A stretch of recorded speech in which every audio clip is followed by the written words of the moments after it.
A escola é responsável por reproduzir as desigualdades sociais existentes na nossa sociedade. Olá, tudo bom? Eu sou Vinícius Siqueira do Colunas Tortas e meu objetivo hoje é falar sobre três autores específicos e como que eles lidam com a escola enquanto um reprodutor das desigualdades sociais, enquanto um aparato que favorece uma classe em detrimento da outra. Para isso eu vou usar Louis Althusser, filósofo francês marxista, Michel Foucault, filósofo francês pós-estruturalista, enfim, chamado assim, né? E Pierre Bourdieu, sociólogo francês. É claro que eu vou falar sobre a escola enquanto um aparato de reprodução social, mas é possível pensar a escola de outra maneira, é necessário pensá-la de outra maneira. No entanto, é importante também ter em mente que, simplesmente por existir, a escola não é um aparelho de transformação. Para ela ser um dispositivo de transformação social, ela precisa acontecer sob determinadas condições. E o sistema educacional como um todo, inserido na nossa sociedade, tende a reproduzir desigualdades que já são existentes nela. Segundo Louis Althusser, com a sua teoria dos aparelhos de Estado, a escola seria um aparelho de reprodução da ideologia dominante. E isso acontece de maneira material, ou seja, a escola é responsável por ensinar know-how para os alunos, de obediência à autoridade, de obediência àquele que fala. Ela ensina para os filhos dos proletários como ser um bom funcionário obediente, e ela ensina para os filhos dos ricos como mandar, como se impor. Os filhos dos ricos aprendem a se impor. Eles aprendem a ter a confiança necessária para dar uma ordem e saber que vai ser obedecida. Ao mesmo tempo, para os filhos dos pobres, o que ela ensina é escutar e obedecer. Ao mesmo tempo, a partir da reprodução da ideologia dominante e da reprodução das relações sociais de produção, no fundo, a escola vai ensinar para o pobre que o conhecimento está distante e que, portanto, o pobre deve o conhecimento a alguém que o apodera e o ensina, e vai ensinar para o rico que o conhecimento está próximo, que o conhecimento é dele, que ele pode ser um produtor de conhecimento, entrando na universidade, entrando na academia e participando da produção de conhecimento. É interessante pensar com Louis Althusser que a escola assume um papel que antes era da igreja. A igreja formava, antes da ascensão da escola universal, um binômio de família e igreja. E assim era possível constituir, interpelar os indivíduos em sujeitos, por exemplo, na Idade Média, no fim da Idade Média, talvez no Renascimento. Com a emergência da escola, o binômio passa a ser família e escola, e a escola passa a ter um papel central. Ela, primeiro, é universal, ou seja, ela vai dar conta de cobrir a toda a população, e cobrindo toda a população, ela vai ensinar às pessoas aquilo que é necessário para que elas se reproduzam na sua classe, se reproduzam socialmente, para que o pobre possa ter um emprego, subemprego, para que uma classe média possa ter um emprego de gestão, para que uma pessoa rica possa ter um emprego, possa ser dono de uma empresa e exercer poder através da ordem. E isso a partir de uma dominação em que a escola traz para si o papel de gestão, o papel de ensino, de formação do currículo e de formação do sujeito, do cidadão.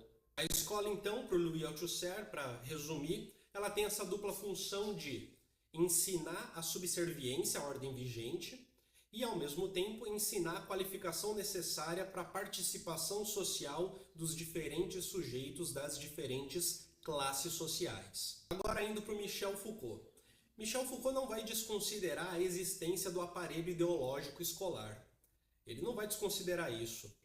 No entanto, ele vai fazer uma leitura mais detalhada, uma leitura um pouco mais detida sobre os processos que acontecem na escola de disciplinarização dos sujeitos, das pessoas, dos indivíduos.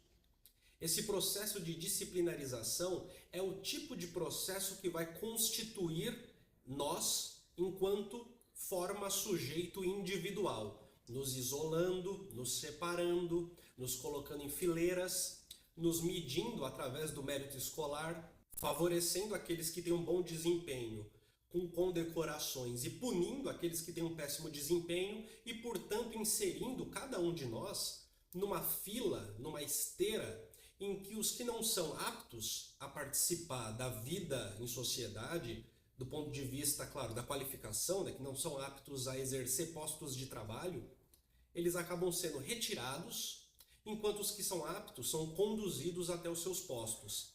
Seja fazendo um curso técnico profissionalizante depois, seja fazendo uma universidade depois, seja se mantendo na academia até o doutorado. Michel Foucault, a escola se assemelha ao panóptico.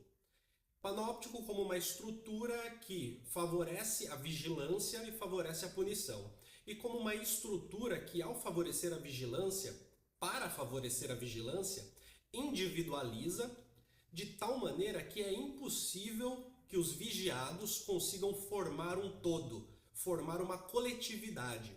Os vigiados, assim, eles são multidão.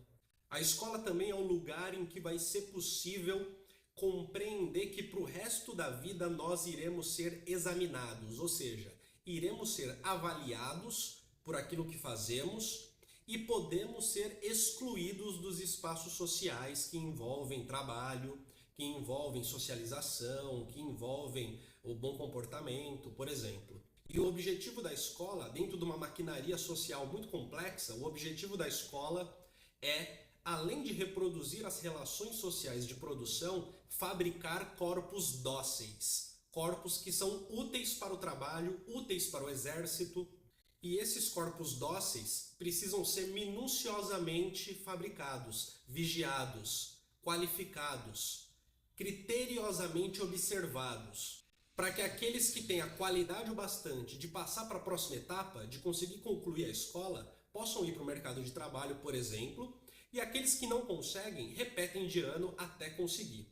E o interessante aqui é pensar o seguinte: em relação ao biopoder, Michel Foucault vai dizer que o normal tende a ser favorecido, o normal estatístico, ele tende a ser favorecido a um fazer viver, a um ímpeto de tornar mais confortável ou mais qualificada a vida de quem está dentro da norma. E aqueles que estão fora da norma são deixados para morrer, ou seja, são abandonados da assistência estatal. O que acontece com a pessoa que repete de ano inúmeras vezes? Geralmente abandona a escola, não consegue terminar seus estudos, geralmente não consegue uma boa qualificação no futuro e geralmente não consegue entrar em cargos e empregos que ofereçam um bom salário, vivem de subemprego. Ou seja, o normal estatístico, aqueles que conseguem passar de ano, que conseguem terminar os estudos, passar por esse processo disciplinar de individualização e docilização, no fim, também são vistos com um olhar biopolítico, de tal maneira que, depois desse processo, se eles não se adequam, são deixados para morrer, seja no sentido metafórico, seja no sentido concreto da coisa.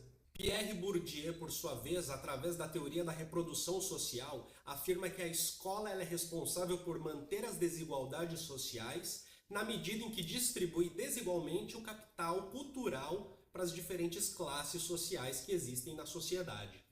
Isso porque, na escola, os diferentes tipos de escola, as diferentes exigências que as escolas têm e as diferentes formações que elas